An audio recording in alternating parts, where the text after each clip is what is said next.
Hello and welcome to the Friday Fun Show from around the NFL.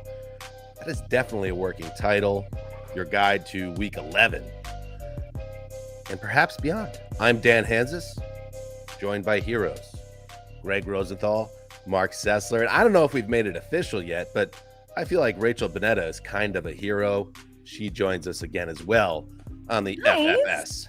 I'm honored. Thank you. I love that. Wow. Would it be heroine though? Heroine versus. I mean, you are a hero. Why do you have to drag our gender? I don't know. Why we're a minute into the show and I've already caused an issue. Wild. Well, Mark's been on the inside a while now, and the gender discussion that's a big part of the cultural debate these days. He's like the guy that comes out of prison, he gets his clothes back, and he's got a leisure suit and a gold chain, from the disco era at this point. Yeah, catch up. It's 2022. Well, I will. Good comeback, Mark. Yeah. A lot to get to today. I'm very excited. Last week, Claybon came in off the top rope with a tremendous debut for It's About Me. This week, it's the debut of Rachel. It's About Me, and who knows what direction she'll take it. So excited about that. We're going to get you caught up to date on the latest injury news. We have a game that is being shifted to the Motor City.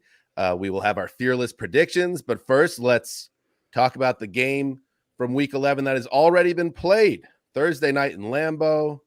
Oh, it's a Gravedigger special. Let's hit it. Henry throws. Touchdown, Titans! Henry took the handoff and then hit Hooper with a jump pass for a big sixer. Oh, man. Wow! Wow, wow, yes. Wow in Lambeau. Wow in Lambeau. Mike Keefe with the call with Dave McGinnis on Titans Radio. What a game. What a performance by the Tennessee Titans, who just keep getting better. They win for the sixth time in 7 weeks with a 27-17 win over the Green Bay Packers at Lambeau Field. Did I even get that right, Justin? Is it 6 out of 7 or 7 out of 8? It's all right. 7 out of 8. Nice. All right. Anyway, so you have a great game from the offense. Ryan Tannehill has his most productive day of the season, going on over 300 yards, 2 touchdowns, just 1 mistake. Otherwise, it was pretty brilliant. Derrick Henry didn't get it going on the ground, but he did everything else, including that touchdown pass you heard to Austin Hooper. And in general, Greg, this was a dominant effort, I thought, by the Titans, who just looked like the better team as the Packers, I guess, fade away. They are fading away, not feeling bad about that fork anymore. This is just a mediocre team. It's going to work out just fine because of the schedule, because they're playing good teams like the Titans, and they're not as tough. We got to give the Titans their flowers before, digging that fork in a little more. I thought that was one of Ryan Tannehill's best games as a Titan. 5 30-plus yard plays. I think 4 of them traveled over 25 yards in the air. He had a couple great 3rd and 7s, 3rd and 9s to keep the drives going. He had that dart for a touchdown to Austin Hooper. Don't sleep on Ryan Tannehill. You give him a little bit of protection, even against a good pass defense. They kind of attacked Green Bay in a way that most teams haven't this year, and they did it with Bobby Trees looking a little better. We're seeing some of these guys that tore ACLs in 2021 start to pick it up in the latter portions of this season. Maybe Robert Woods is doing that. And then Treylon Burks returns and caps it off with a big play at the end. And that was Mike Vrabel giving an old middle finger to his offensive coordinator in Tennessee a couple years ago, Matt LaFleur, because he remembers the last time they played Green Bay in Lambeau, and they threw a 50-yard bomb to Devontae Adams up like 33-17 or something like that at the end. And so he did it right back to his guy, Matt LaFleur. I loved it. I thought it was like as hopeless as this game was for Green Bay, it was hopeful for Tennessee. I mean, they kind of reversed some of their major issues. They've been playing essentially around the wide receiver position for months on end. And last night, you get a big game from Treylon Burks, Robert Woods. The 43-yard Burks catch right out of the gate kind of showed you what they were going to be aggressive last night. It wasn't just Derrick Henry and nothing else. I'm with you, Greg. I think Ryan Tannehill may not be everyone's cup of tea, but if he's your kind of quarterback, I mean, I sat there just thinking like, this is one of my favorite games of the year because of what the Titans do. And I'm thinking back to the Chiefs game. Because you hate the Packers, and this kind of buried them. It's honestly, it's way more about the Titans. I think I'm ready to say goodbye to the Packers, and this didn't. You think? After the Cowboys game, everyone's like, "Oh, everything's fine now. It was just a mirage. The Packers are going to roll from here." Nonsense. The Packers have unfixable issues, and it's a team like Tennessee that put the clamps on Patrick Mahomes a couple weeks ago. They match up defensively so well. They find a way to individually match up with every team they play. That is all Mike Vrabel, who is a top 3, top 5 coach in my book, totally glanced over on that category. I love this, and I have a question for Gravedigger, if he'll come back on the screen here. I have been looking for a team to follow this year, and I've danced around a couple options. No way. It is not going to be the You Cleveland won't. Browns. I am asking Gravedigger permission to be a Titans bandwagon fan for the rest of the season. If you will have me, I would love to join you on this journey. On behalf of Titans Nation and Titans Twitter and all Titans fans everywhere, we would love to welcome you aboard, Oh my God. Mark. Welcome to Tighten Up, baby. Let's go. Hey, Greggy, I know that What a moment. Mark has given you a lot of heat about, dropping the Patriots as soon as Tom Brady left. How about Sessler moving away from the Browns at 3-7 with Watson coming back? I support it. I support it. He likes multiple teams. We don't have to take sports fandom so seriously that you can only enjoy 1 out of 32 teams. Do I think Marc Sessler is going to have his heart broken if they lose in the first round of the playoffs? No. So that's I hope they lose the next game. Part of the thing. It's just like a fun little thing. It's a fun little He's just bad luck. Dare I say this, guys? The Titans, I don't even want to use this word because it's going to creep me out. The Titans looked like sexy last night. They were playing like sexy football. Do you remember? I think it happened in the second quarter. Ryan Tannehill, like all of a sudden it's just like running up to his guys and he's just like scattered and he's looking to the sideline being like stop the game. Something's happening. Something's wrong. And then all of a sudden the ball gets snapped to Derrick Henry. He flies over. They get a first down. That's sexy. I don't know what it was about. Why is it when you say sexy, it sounds so terrifying? Tannehill is a on-field thespian, and that moment was perfect. Right? I loved it. Well, not to make light of the issue. Lives. Yeah, not to make light of the issue, but Todd Downing, the offensive coordinator, got a DUI last night. Not sexy. After the game, and I was texting a little bit with Gravedigger this morning. It's like he was probably celebrating too hard because that was a brilliant game plan that he unfurled, filled with fun trick plays and all this other stuff that everything worked. Like everything worked against the Green Bay defense. And one thing I'll push back on a little bit. Obviously, the Packers are pretty much done now, unless they got the Eagles next week.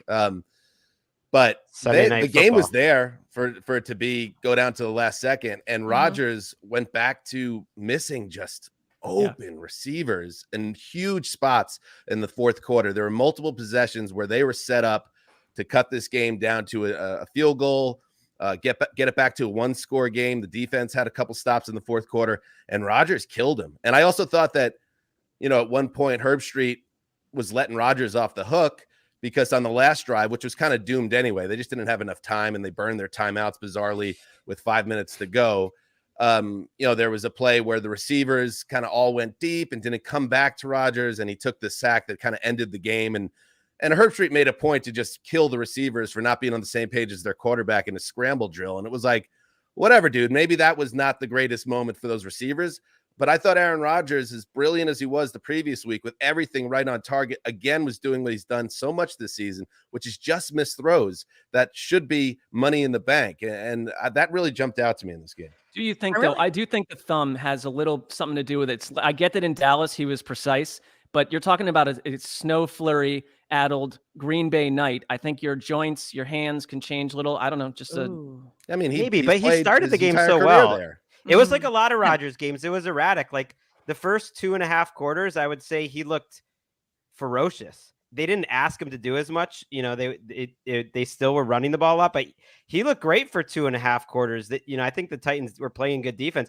And then you're right, in the fourth quarter, they got 4 chances to make a drive and make that a game. That was the first time of the game the Packers defense actually stood up, kept getting the ball back, got an interception off Tannehill, and he went 8 for 16 for 60 yards in those 4 drives. And that last drive you mentioned, Dan, where they got the ball back with about 5 minutes to go, and they just took like 3 minutes to go about 20 yards, and there was no hurry, and there's the missed throws and miscommunication. And I know I'm a Patriots fan, but I just was thinking like Tom Brady would not have that drive. It just like things would not be so disorganized. And that's where Aaron Rodgers needs to take control. And it just like he doesn't have that this year.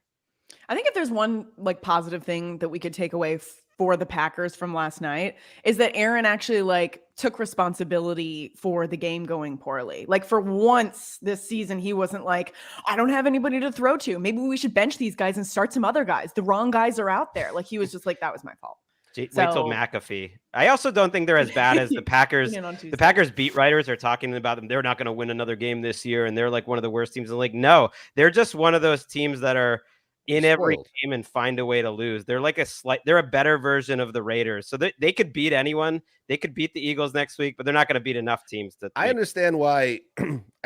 Obviously, how could you not understand it? Because you went from Favre to Rodgers in these last 20 some odd years. But there is certainly, the fan base and the media as well that just doesn't know how to process a season like this. Like in the past, whenever a Packers season is kind of gone this way, it's one of those years typically where Rodgers is hurt and banged up. So just for them to just not get it done, I think it's been a rude awakening. And just to echo what you said, Mark, you have Vrabel. I think everyone has always been in agreement. Yeah, he's a good coach. He's done a great job for them. And, I know we're all celebrating right now the Titans here in late November, but they don't have a great track record in January. I'd like to see them take that next step as a team against the top competition. But he really does deserve so much more credit than he gets. Like he should be in that conversation as a top 5 coach. I think he's proving it year after year. They take things off the table from him and he just adjusts like a Belichick, the guy that he played under, and finds a way to make it work by the time the season hits the stretch run. I think it's interesting is so many of these Patriots coaches that go elsewhere obviously flounder. It's almost like that's a question why. I mean, from Romeo Crennel to Josh McDaniels, it's like they're mystifyingly inept at head coach, the head coaching role. But Vrabel, who did not have the traditional go through all this other steps with New England, like he is the most Belichickian offshoot there is. And I know, Greg, you mentioned that before, but I just see that like that Chiefs game, I know they lost. It was a heartbreaker. It's like that was the turning point for me, not last night. It's just like no matter who they play, they find a way to create total befuddlement for the offense they're dealing with. And it's like they are missing a ton of guys on that side of the ball, and it doesn't ever seem to matter. I think that's great coaching. Right, because he doesn't try to be Belichick. He's his own guy, and he's very charismatic leader and his own dude. But in the way that they approach games and that they create game plan specifics, especially on defense, week to week, and adjust it, and then can overcome their shortcomings. Like last night, their center is 270 pounds. He's barely heavier than Derrick Henry. And they're missing their Pro Bowl type center with Ben Jones, and he's getting killed all game, but they just kind of they always work around these things. I think he does a really good job like Belichick like that. Did I ever tell you guys the story of one time I went to a club, which I don't do, and Vrabel was there and he had just bought a horse and the horse won this like big race? It was maybe top 5 weirdest experiences. It was at a Gronk party after the Super Bowl or before the Super Bowl last year. We've covered many league events over the years, and Derek, I would say Mike Vrabel is in the club of head coaches that know how to have fun when you spot them out on the club. Agreed. Yeah, I know Greg has seen a few things that he will not disclose on this show. Why wouldn't he? You don't think he is loyal to the show? Be like me. There was a strange thing that something you guys know the story. We don't need to share that one, but it's fun. I hear it after. Yes. All right. Let's before we move on to Rachel's big platform, let's check in with the viewers again. Live stream every Friday. Not next week, by the way. Not next week. We have recapping the 3 games on Thanksgiving on Friday. Next week in the morning, it will go out as a regular podcast, but then we'll be right back the week after and for the rest of the year. This from Graham. 16.66% G.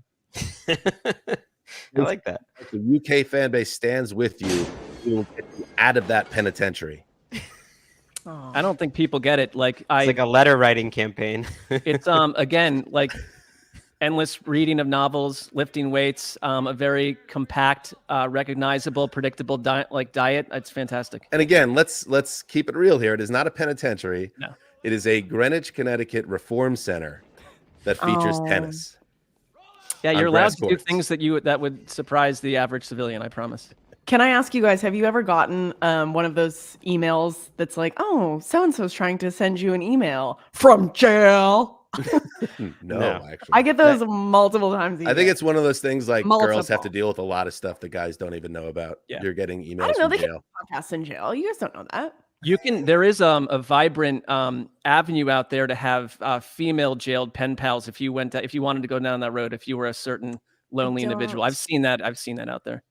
If I'm gonna dabble in that area, I'll start with the toe picks. I'm not gonna go straight to like writing letters to jail. That seems like. I think it's one of the more freedom. curious human storylines. The women who do reach out to the guy that's a serial killer of women in jails and then marry the guy through in jail. Yeah. In jail. Like what is going on? What was going on with the relationship with your dad years earlier? Let's move on. What else we got? It's like the ultimate bad boy. AV Mail. If Twitter goes down, do the heroes have alternate ways of communicating their real-time game watching thoughts to us, the fans? I have to say, because apparently Elon Musk, who now owns Twitter, had shut down the building and its operations last night. And it's just funny seeing everyone clutching their pearls. I'm like, oh my God, it's finally over. Well, if this is the end, I just want to say it's been a great time with all you guys. All right, everybody just Follow me on TikTok. Just relax. Right.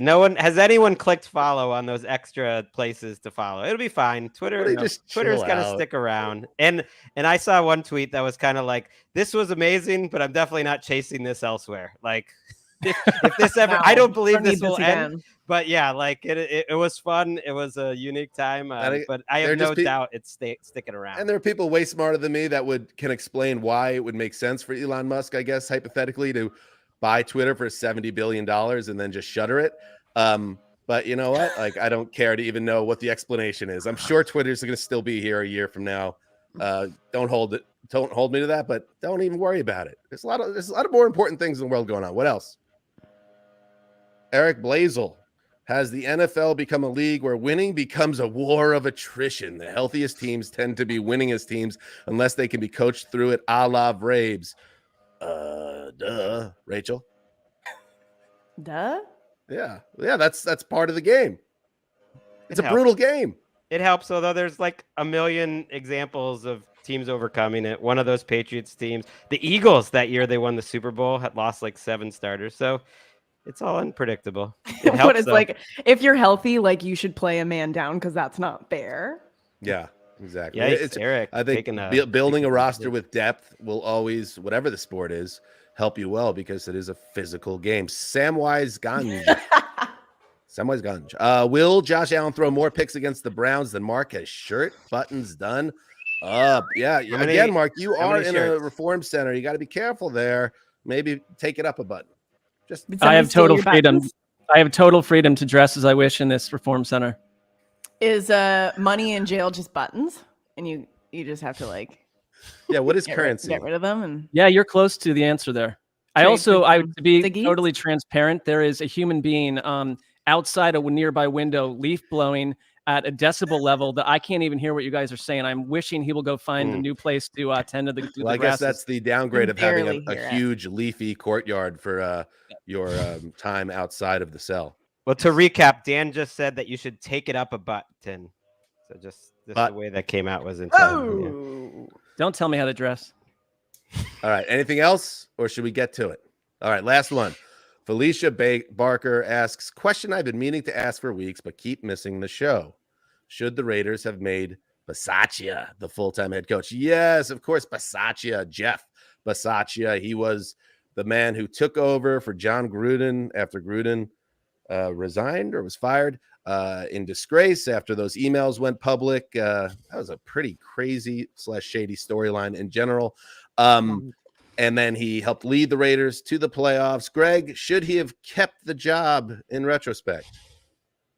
No, because that felt like fool's gold. They were winning these crazy games. And more importantly, like that would mean just keeping the whole operation. And I enjoy our former colleague Mike Mayock's work, as a media member, but those draft picks and his moves are kind of why they're in this position. So.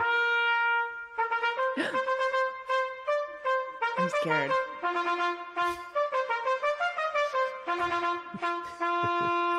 All right, it's time for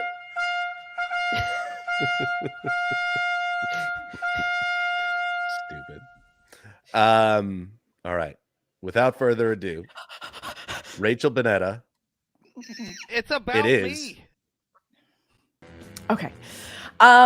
Thanksgiving is next week, right? Everyone's used to sitting down at the table, going around saying what they're thankful for. Not me. I want to tell you guys what I am unthankful for at this very moment. I suggest you all try it, okay? Some things could be interesting with your family members. Number one, I am unthankful for the fact that DK Metcalf can eat bags and bags of sugar, but when I do it, I'm going through a dark time. Not okay. People that don't pull their cars up all the way when you're parking on the side of the street and you don't pull your car up to the next car, you're selfish. Okay? You're war Restaurants criminals that don't bring you bread. You want me to starve? No. People that ask to share gum, buy your own gum. Okay? You're not poor. You can afford some gum. You're not having any of mine. I'm unthankful for the fact that Tom Brady didn't look at me once, even though I kept on saying, Tom, over here. Tom, over here. Tom. Tough sitch. Not once. And finally, coffee is better in Europe, and we live in America. And I'm very unthankful for that. Interesting. That's it. All right, how about this? You were both in England, and I know we have a lot of UK listeners, and wonderful job, Rachel, in your debut. Thank you. A lot of UK listeners. I felt they had a little bit of like, that meme of the guy walking with his girlfriend and he's looking back at the other girl. A little bit of that with Germany last week because everybody was so excited about Germany. Yeah. Germany v. England. Coffee. Germany. Yeah. I really You guys still got tea over there. Yeah. I really loved that that it's about me, but I also like the idea. I was imagining myself as the guys in the the House of Commons in the UK who either like go ha ha or moo boo to everything that the other people say. We should just do that. I think that's a fun thing to try at Thanksgiving dinner. Everyone, whenever you're thankful for your family, it can get spicy. Well, Let's I think try you're the unthankful for. Yeah, you're zigging when it's the week of like, let's write down our list of what we're grateful for and everything. So it's like, you know what? Yawn. Like I like what you did there. You took it to a different energy. And by the way, like I had my sports lock of the week on this show a week ago that either you or Colleen would get a selfie with Tom Brady. So the fact that he just flat out ignored you and Heisman you in that to that severe level is bothersome to me. Do you think he heard you? I was literally screaming at the top of my lungs. Well, you he's a little bit elderly. He might be hard of hearing, but not. Well, where was hard. one? Where were you exactly? Like, I need to on the sideline, my guy. I can feel the steam from his jacket. You know. Okay, he's used to people just kind of yelling at him and ignoring them, but I think that's what he did. I don't like it. I will say it was very cool to see him play in person. Wish he caught that ball. That would have been. And I love that Germany was in on the joke. Like when Tom Brady tripped, everyone just started laughing. And I was just like, we're all having fun here. We're friends. It feels like, I think maybe because you're, because we've done the trip, obviously overseas several times now, when you're in that stadium and you're sharing this American game and everyone's enjoying it together, it definitely has a communal feel that's just a little bit different. It's a vibe.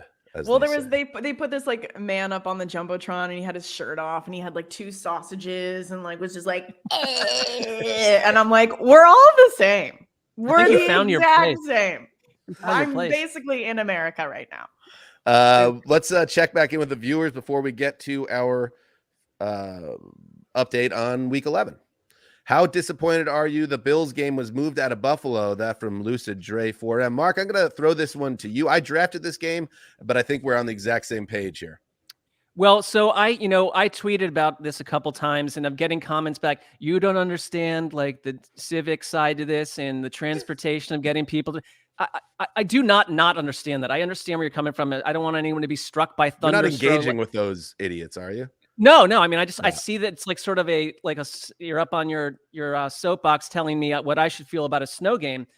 Just from a natural concept of like watching this game unfold in Buffalo in a thunder snow scenario with like natural lighting coming from the heavens and both teams struck running like the same play on the ground over and over. I wanted to see it. I just really wanted to see it. I think it's this time of year. It was beautiful to see flurries fall in Lambeau last evening. It's suddenly like in the last week or two, we're getting weather games. And this was an opportunity for like a visual feast. And now it's going to go into a dome in Detroit. It's also what they did with it.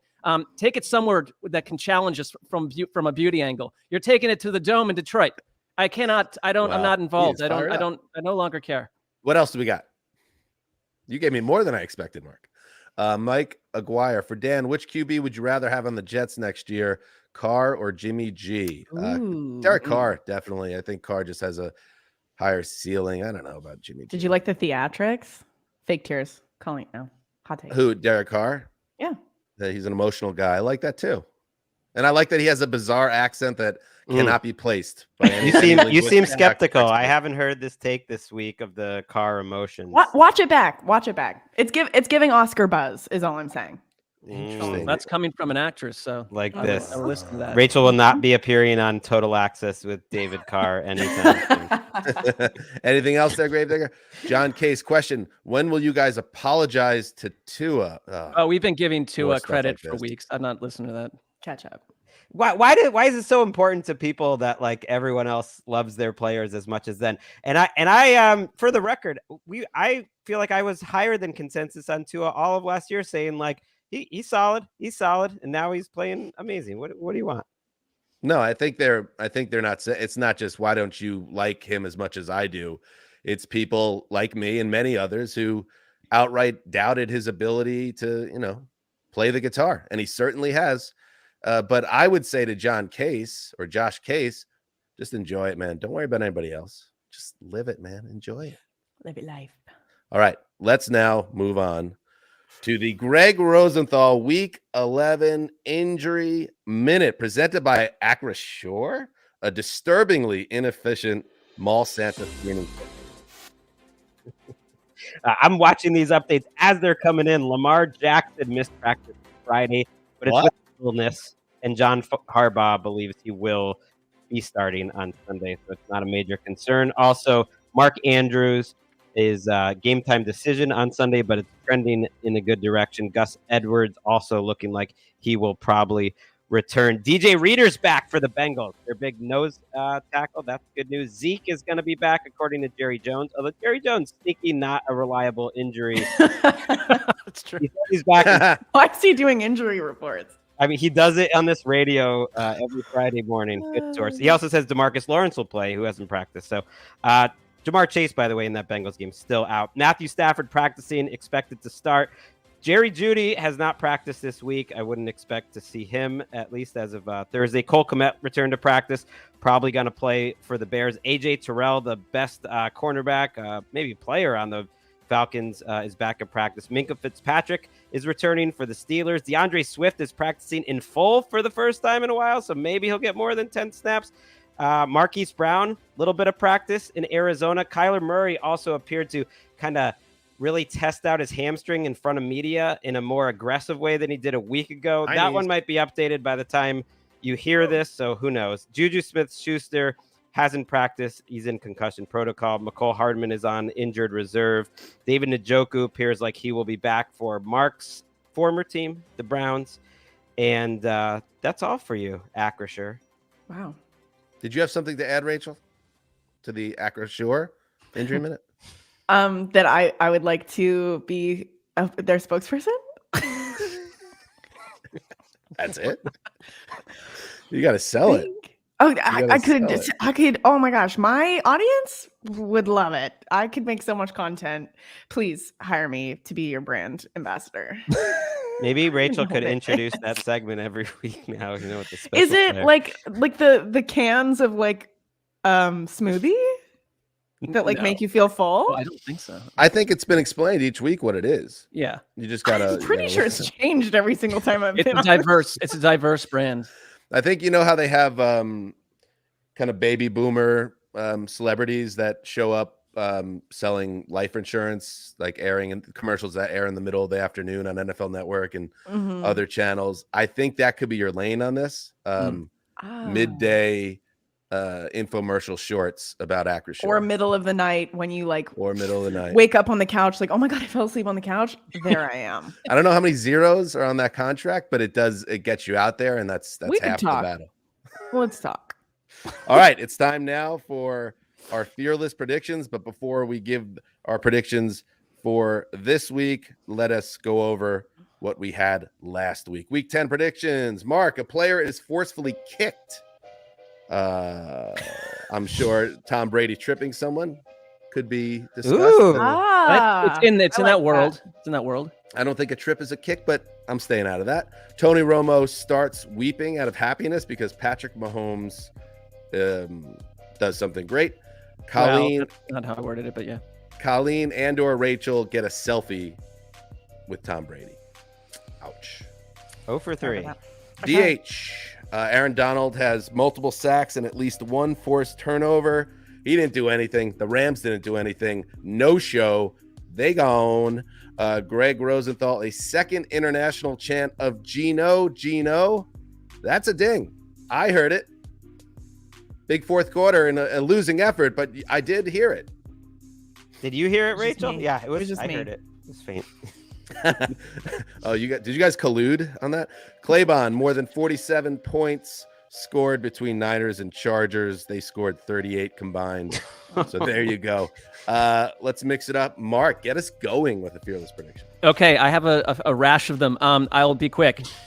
1, the Jets drop a 40 burger on the godless Patriots, and Zach Wilson cannot be talked about as a player the Jets simply dance around. He makes a bunch of big boy throws in this game and turns Bill Belichick's smile upside down. Number 2, Gregg texts Ian Rappaport 3 times by Sunday morning. Ian is sluggish to respond. Gregg must learn the method of cat and string technique when bugging insiders.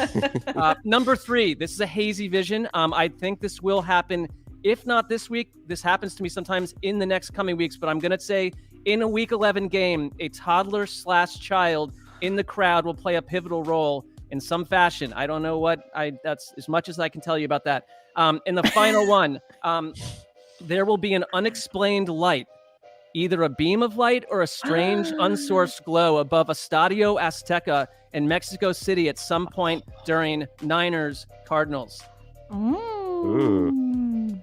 Scary. Gregg. All right, I'm keeping this one simple.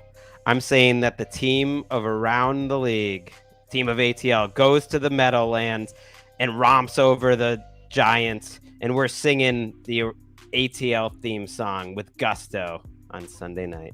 Just gotta win. Just gotta win. Wow. I love that. All of us? Well, Mark probably won't, but we will sing it with gusto. Me and you, Dan. Rach.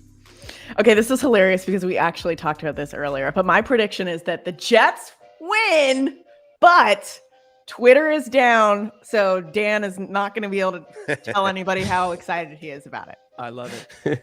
And that's going to be really hard for him to take. Does he create a TikTok account on Sunday? I definitely will not create a TikTok account. Well, now I feel a little weird because I did want to touch on that game as well, but we're hitting it pretty hard in the prediction segment here. Well, what's your prediction? Well, I've been ruminating on this Jets-Patriots rivalry in 2022, and really? It has. You might be surprised to know that. It was It's About Me last time that was the game that would decide the future. Well, that's part of what I want to talk about, because what is it about the Patriots, Greggy, this fallen empire this erstwhile dynasty organization, a gradual decline that still inspires so much fear and intimidation. It's not the Jets players, and it's not the front office or the coaching.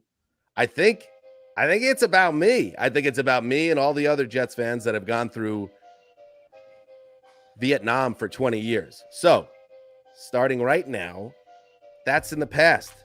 We do the old Dan Campbell move from Hard Knocks.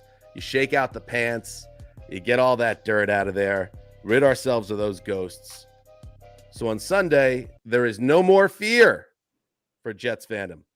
Sunday, we leave the past where it belongs. Sunday, Jets fans, welcome a new tomorrow. Wow. On Sunday,